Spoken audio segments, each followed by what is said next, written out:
Well, there's no doubt about it. It is a very wet start to Election Day as thousands of people across the bi-state get ready to cast their ballots. Mercedes McKay is joining us live in St. Charles this morning. And Mercedes, you know, we were asking you how the rain has impacted polling places across the area. But by the looks of your live shot, it looks like it really hasn't made an impact, except for people want to get it done early.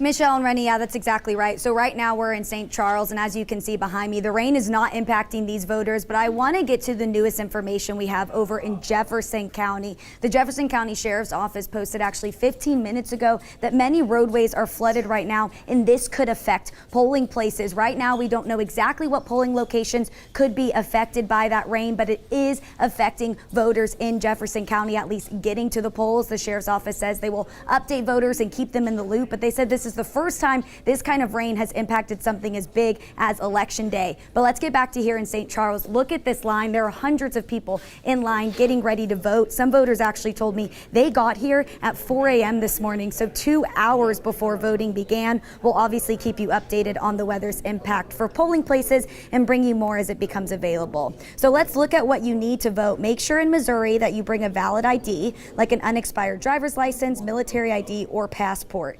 And for voters without an ID, you can cast a provisional ballot. Just make sure you return to the polling place by 7 o'clock with an ID. If you're an Illinois voter, a photo ID is not necessary, but it can always be helpful to bring.